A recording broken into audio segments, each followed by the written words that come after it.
Y quiero comenzar mencionando que es imposible entender el libro de Apocalipsis al menos que entendamos el santuario. Porque el libro de Apocalipsis se centra en el santuario. Por esa razón muchas personas no entienden el libro de Apocalipsis, porque no entienden el santuario, que es la base del libro de Apocalipsis. Ahora, en Juan 14, 1 al 3, se nos dice, y aquí está hablando Jesús: no se turbe vuestro corazón. Creéis en Dios, creed también en mí. En la casa de mi Padre muchas moradas hay, Jesús le dice a sus discípulos. Ahora, muchas personas piensan que cuando Jesús dice en la casa de mi Padre muchas moradas hay, que Jesús fue al cielo para construir casas. Pero en realidad Jesús no fue al cielo a construir casas, porque el tiempo del verbo lo dice claramente. Cuando Jesús habló, las casas estaban allí ya. En la casa de mi Padre muchas moradas hay, no habrá, hay. Así que Jesús no fue al cielo para construir casas. Y entonces el pasaje sigue diciendo: en la casa de mi Padre muchas moradas hay. Si no fuera así, os lo hubiera dicho. Voy pues a preparar lugar para vosotros. Y nuevamente, muchas personas piensan que Jesús fue al cielo para preparar un lugar bien bonito para nosotros, sembrando árboles y construyendo casitas, etc. Yo no dudo que el lugar que Cristo está preparando va a ser muy hermoso, pero hay algo más profundo que sencillamente Jesús fue a preparar un lugar bonito para nosotros. En realidad, lo que quiso decir Jesús es que Él fue al cielo, y su obra en el cielo, en el santuario, prepara el lugar para nosotros. Es decir, es su obra en el santuario lo que prepara el lugar. No está hablando en realidad de preparar un lugar físico muy hermoso, aunque vamos a vivir en un lugar muy hermoso. Jesús no necesita 2000 años para sembrar árboles, ni para preparar un lugar muy hermoso. Génesis dice que lo hizo en 6 días aquí en la tierra, y si quisiera podría hacerlo instantáneamente. Así que hay algo más profundo en Juan 14, 1 al 3, que Jesús yendo al cielo para preparar un lugar bonito. En realidad es la obra de Cristo en el santuario celestial, lo que Él desempeña allí, que prepara el lugar para el pueblo de Dios. Y mientras tanto, en la tierra, el pueblo se prepara para el lugar. Es decir, Jesús en el cielo prepara el lugar, y nosotros aquí nos preparamos para ir al lugar, por medio de la obra del Espíritu Santo. ¿A dónde comienza el proceso para los que han estado aquí? Comienza en el campamento. ¿Y qué hace Jesús en el campamento? En el campamento vive una vida perfecta para ofrecerle perfección a la ley, porque nosotros no podemos. Vivió la vida perfecta para nosotros. Luego nos movemos ¿a dónde? Nos movemos al altar del sacrificio. ¿Qué hizo Jesús en el altar del sacrificio? Los pecados del mundo fueron colocados sobre Él, y Jesús sufrió el castigo que nosotros debemos sufrir. En el campamento vivió una vida perfecta. En el atrio, el Señor Jesucristo en el altar murió cargando los pecados del mundo. Y luego, ¿a dónde se mueve Jesús? Jesús se mueve luego a el lavacro o la fuente. ¿Y qué representa el lavacro o la fuente? Representa la resurrección de Jesús. Porque si Jesús hubiera quedado muerto, entonces no puede cumplir la siguiente función: tenía que resucitar de los muertos. Así que el lavacro o la fuente representa la resurrección de Cristo. Y luego, ¿cuál es el cuarto paso? El cuarto paso es cuando Jesús pasa del atrio al lugar santo. Ya entra al santuario celestial. El atrio es la tierra, porque el Señor Jesucristo en el campamento vivió en la tierra. En la cruz estaba en la tierra. Su resurrección fue en la tierra. Pero luego, a partir del lugar santo, que es el santuario celestial, Jesús entra al lugar santo del santuario celestial. Y el propósito es interceder por los que reclaman la vida y la muerte de Cristo en su lugar. Es decir, a través del arrepentimiento, la confesión del pecado, la fe en Cristo Jesús. Cuando venimos a Él arrepentidos, Él toma su vida y su muerte y nos lo pone a nuestra cuenta, de tal manera que somos aceptos en el amado y Dios nos mira como si nunca hubiéramos pecado, porque la vida de Cristo y su muerte nos son acreditados a nuestra cuenta. Así que Jesús intercede en el lugar santo, sirve como abogado, sirve como mediador en el lugar santo y mete los pecados al santuario de la gente que se arrepiente, confiesa sus pecados y los deposita allá en el santuario por medio de la sangre de Cristo. ¿Y qué sucede con el santuario cuando los pecados entran al santuario? Sí, a través de la sangre, pero entran. ¿Qué pasa con el santuario? El santuario se contamina con el registro del pecado. Y por esa razón llega el momento en que tiene que haber un juicio para ver quiénes en verdad se arrepintieron, confesaron sus pecados y tuvieron fe en Jesús. Y todas esas personas, cuando son examinadas en el juicio, se determina que sus pecados van a ser borrados. ¿De dónde? Van a ser borrados del santuario.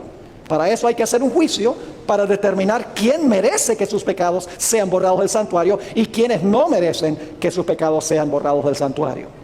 Y luego entonces los pecados son tomados, pecados que habían sido perdonados por medio de la sangre, pero que habían entrado al santuario por medio de la sangre, habían contaminado el santuario. Ahora, cuando termina el juicio, el día de expiación, el Señor Jesucristo toma todos esos pecados de los que verdaderamente recibieron a Jesús, los lleva y los coloca sobre la cabeza del macho cabrío Azazel, que representa a Satanás, el originador, instigador y perpetuador del pecado en la tierra, el que últimamente es responsable por los pecados que el pueblo de Dios cometió, porque él fue el que originó e instigó el pecado. Y entonces la Biblia dice que este personaje, Satanás, será desterrado, es decir, será exiliado a la tierra por 1000 años. Una tierra desordenada y vacía, desértica. Una tierra donde no hay habitantes, porque todos los que apoyaban a Satanás mueren cuando Jesús venga por segunda vez. Es decir, ahora él tiene que quedarse aquí 1000 años para contemplar el fruto de su obra. Y luego, después de los 1000 años, la Biblia nos dice que Satanás, sus ángeles, los impíos serán destruidos por fuego que desciende del cielo. Y entonces Jesús tomará el último paso. El último paso es que vendrá finalmente a vivir en el campamento donde vivimos nosotros, a donde comenzó su obra, y habitará con nosotros en nuestro campamento por los siglos de la eternidad. Ese es el proceso de la salvación. La salvación no es solo un evento. Así Cristo murió en la cruz, ya se salvó todo el mundo. No, el plan de la salvación tiene varios pasos, cada uno indispensable. La vida de Cristo es indispensable, porque si Jesús no vive una vida perfecta, su sacrificio no es acepto. Si Jesús no vive una vida perfecta y no muere, tampoco va a resucitar. Y si Jesús no resucita, no puede interceder. Y si Jesús no mete los pecados al santuario por su intercesión, entonces no hay forma de purificar esos pecados del santuario. Es decir, cada paso en el plan de la salvación es igualmente importante que los otros pasos. Para la mayoría de los cristianos, la cruz es lo más importante y es lo único. La cruz es vital, no me entiendan mal, la cruz es importantísima, pero todos los otros pasos de Jesús son igualmente importantes. ¿Hay un santuario real en el cielo? ¿Dónde está el santuario más real? ¿En el cielo o en la tierra? Sí, porque algunos dicen el santuario terrenal era un santuario material y real, pero el santuario celestial es simbólico. Yo les pregunto, ¿qué es más real? ¿Un poste o la sombra del poste? Para ser craso, ¿usted puede tener una sombra sin tener una realidad que proyecta la sombra? No. Y en Hebreos 8, 1 y 2 dice que el santuario terrenal era una sombra del santuario celestial. El santuario real está en el cielo. El santuario concreto está en el cielo. La sombra que quería enseñar cosas celestiales estaba en la tierra. Vamos a Apocalipsis, el capítulo 11 y el versículo 19. Ahora vamos a hablar del momento cuando Jesús se mueve al lugar santísimo. Y el templo de Dios fue abierto en el cielo. Si el templo fue abierto en el cielo, antes tenía que haber estado. No necesitan tener la sabiduría de Salomón para entender eso. El templo de Dios fue abierto en el cielo. ¿Y qué se vio? El arca de su pacto se veía en el templo. Y hubo relámpagos, voces, truenos, un terremoto y grande ¿qué? Y grande granizo. ¿Ve qué interesante? Ahora se habla, santuario, se abre el lugar santísimo donde está el arca del pacto. ¿Y qué va a comenzar allí? Va a comenzar el juicio, va a comenzar la purificación del santuario. Yo pregunto, ¿es el siguiente paso de los pasos de Jesús que hemos estudiado? Es el siguiente paso. Y Apocalipsis sigue el orden exacto y el orden preciso. Ahora, ¿saben algo interesante?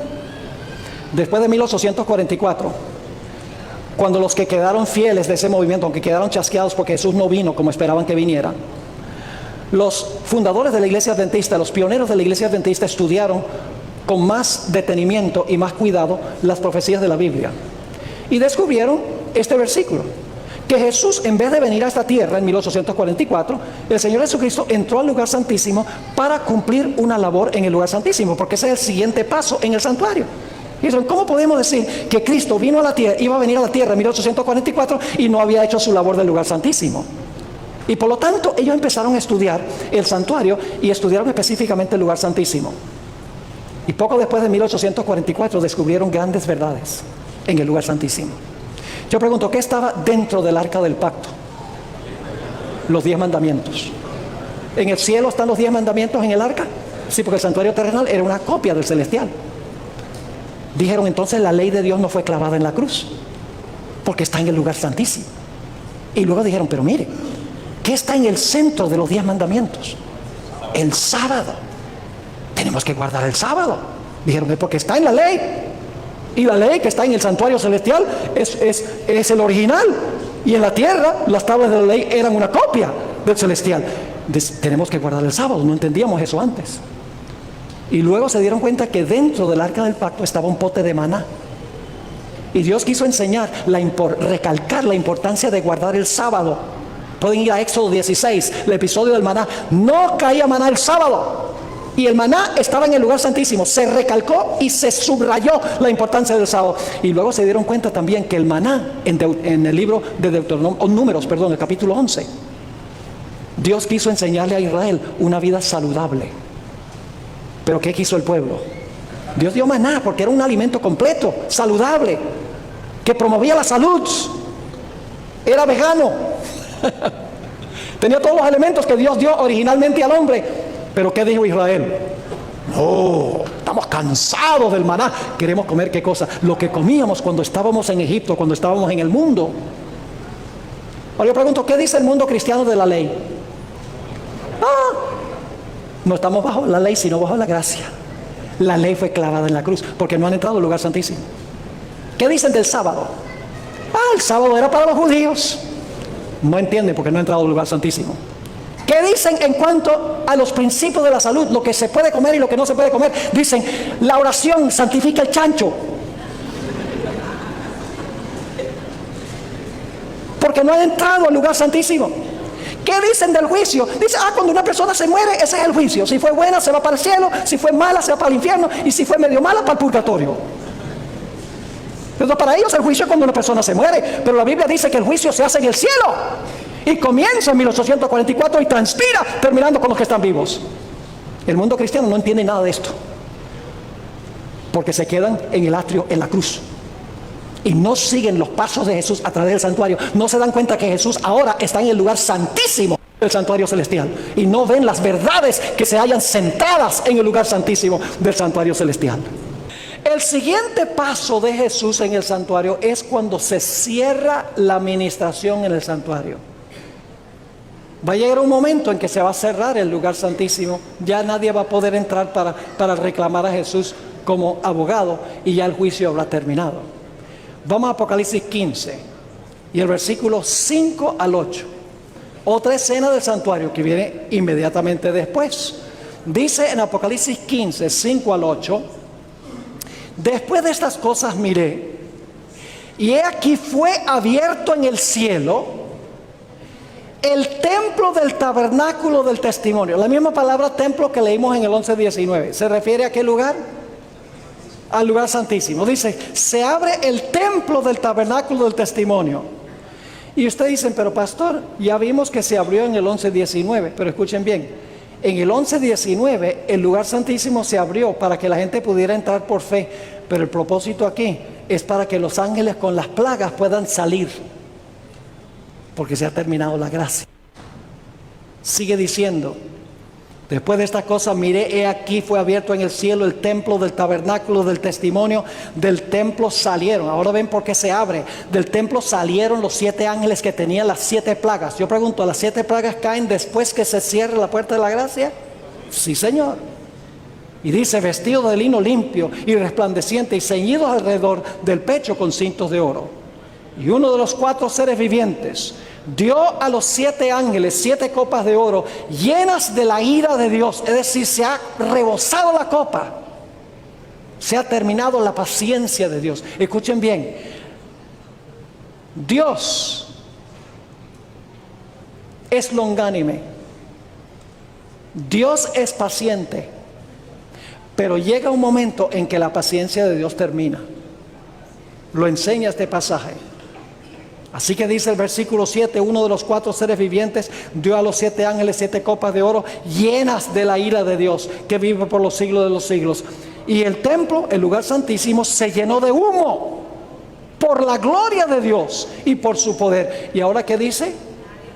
Nadie podía entrar en el templo hasta que se hubiesen cumplido las 7 plagas de los 7 ángeles. Cuando se cierra la puerta de la gracia, ¿cuántos van a poder entrar para reclamar a Jesús como abogado, como intercesor? Nadie. Porque llegó el momento para abrir el templo, no para que la gente pueda entrar por fe, para seguir a Jesús en su obra ya, sino para que los ángeles, con la plenitud de la ira de Dios, salgan para derramar la ira de Dios sobre el planeta Tierra. Este pasaje describe el momento en que se va a cerrar la puerta de la gracia. La puerta de la gracia se cierra antes que Jesús venga. Se cierra la puerta, caen las plagas y luego Jesús viene. Y los impíos son destruidos y los salvos son preservados.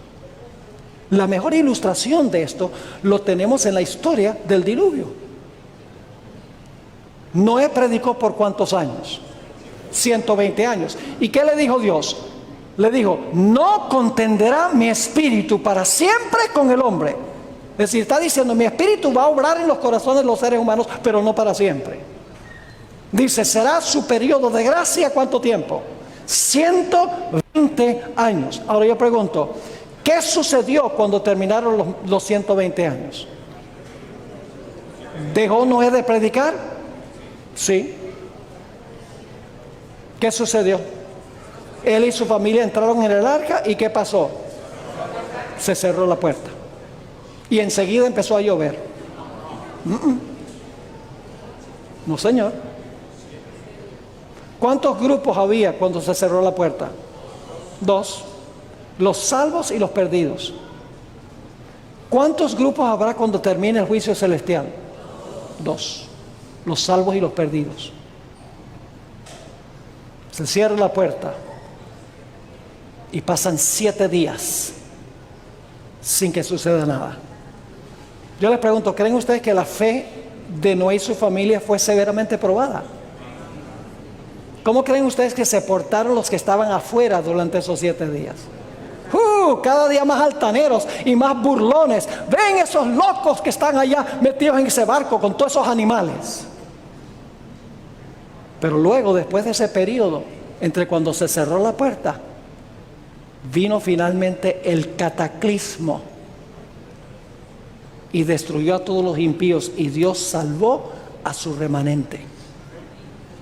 Y Jesús dijo: como en los días de Noé, así será la venida del Hijo del Hombre. Y dijo: antes del diluvio estaban comiendo y bebiendo, casándose y dándose en casamiento, hasta el día que Noé entró en el arca, y no conocieron hasta que vino el diluvio y se los llevó a todos. ¿Qué no conocieron entre cuando se cerró la puerta y cuando vino el diluvio? No sabían que estaban perdidos. Así será al final de la historia, y de eso está hablando esta escena, cuando se cierre la administración en el santuario para que salgan los 7 ángeles con las 7 plagas. ¿De dónde específicamente salen las plagas? Los ángeles derraman las plagas, pero ¿saben de dónde salen las plagas? Del arca del pacto. Porque los impíos han pisoteado la ley de Dios. Y el arca del pacto, de ahí es que salen las plagas. Y ustedes dicen, ¿cómo sabemos eso? Muy sencillo. ¿Pueden pensar ustedes de algún relato de la Biblia a donde el arca derramó plagas? ¿Recuerdan la historia de los filisteos? Los filisteos incircuncisos que pisoteaban la ley de Dios se llevaron el arca porque creían que tenía poderes mágicos. ¿Y qué empezó a hacer el arca? Empezó a derramar plagas. Y entonces una ciudad decía a la otra ciudad, le toca a ustedes el arca ahora. Y luego esa ciudad decía, le toca a ustedes el arca, porque el arca estaba derramando plagas, porque los filisteos eran incircuncisos. Las plagas salen del arca del pacto porque el mundo ha estado pisoteando ¿qué? La santa ley de Dios. Y luego viene la ceremonia del macho cabrío en el capítulo 20. ¿Se están dando cuenta que esto sigue el santuario? Empieza en el atrio, campamento, el altar del sacrificio, el lavacro, la mesa de los panes, el candelabro, el altar de incienso. Luego se abre el lugar santísimo. Cuando termina la obra ahí se cierra el lugar santísimo para la salvación, pero salen los ángeles con las plagas. Y las plagas salen del arca del pacto porque se ha pisoteado la ley de Dios. El siguiente paso entonces sería sacar los pecados y colocarlos sobre la cabeza ¿de quién? De Azazel. Vamos al capítulo 20 de Apocalipsis. Capítulo 20, el versículo 1 al 3, tiene la ceremonia del macho cabrío. Dice, vi un ángel que descendía del cielo con la llave del abismo y una gran cadena en su mano, y prendió al dragón. ¿Quién es ese? Satanás. Prendió al dragón, la serpiente antigua, que es el diablo y Satanás, y lo ató por 1000 años y lo arrojó al abismo. La palabra abismo describe un mundo en desorden. Jeremías dijo, vi la tierra y estaba desordenada y vacía, y los cielos no tenían luz. Así que dice, lo arrojó al abismo y lo encerró y puso su sello sobre él para que no engañase más a las naciones hasta que fuesen cumplidos 1000 años, y después de esto es necesario que sea desatado por un corto tiempo. ¿Cuánto tiempo es desterrado el macho cabrío Azazel? 1000 años. Es atado en un mundo desértico, como sucedía con el macho cabrío Azazel, y un mundo sin habitantes, como no había habitantes a donde era desterrado el macho cabrío Azazel, porque todos los seguidores de Satanás habrán muerto por las plagas y por la segunda venida de Jesús. Y luego, después de los 1000 años, lo pueden leer en Apocalipsis 20, la última parte del capítulo, dice que al final de los 1000 años desciende fuego del cielo y destruye a Satanás, a sus ángeles y a todos los impíos. Y entonces en el capítulo 21 viene Jesús a morar con nosotros en el campamento. Vamos a leer Apocalipsis 21, 2 al 4. Apocalipsis 21, 2 al 4 relata cuando Jesús vuelve a nuestro campamento, vuelve a vivir entre nosotros.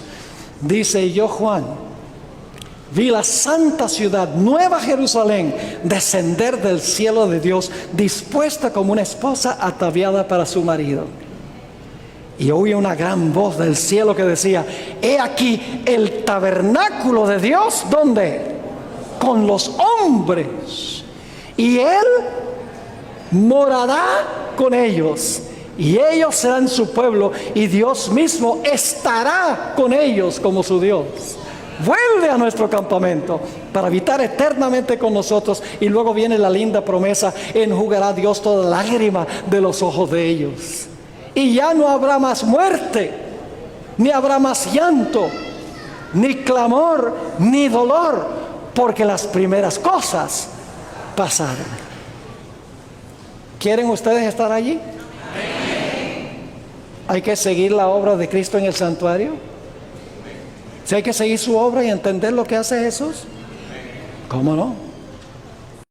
Tenemos que entender que Él vivió una vida perfecta en nuestro lugar. cargó los pecados en nuestro lugar. Resucitó para que nos pudiera perdonar. Cuando nos arrepentimos y confesamos el pecado y venimos a Jesús, el Señor Jesucristo funciona como el intercesor, el abogado, nuestro representante, y nuestros pecados son depositados, cubiertos por su sangre en el santuario. Y si nuestro arrepentimiento fue genuino, todos esos pecados serán sacados del santuario y colocados sobre el que últimamente es responsable por el origen del pecado y la perpetuación del pecado. Y finalmente, el pueblo de Dios podrá habitar con Jesús, con el Padre, con todos los ángeles, por los siglos de la eternidad. Dios va a trasladar la capital del universo acá. Imagínense eso, qué privilegio, en medio de todo el vasto universo, que no se puede medir métricamente. Dios dice: yo voy a hacer del planetica Tierra la capital del universo, y vivirá con nosotros por los siglos de los siglos. No permitan, mis queridos amigos y hermanos, que nadie ni nada impida que ustedes estén allí. ¿De qué vale que el hombre gane todo el mundo y pierda su alma? Dice la Biblia.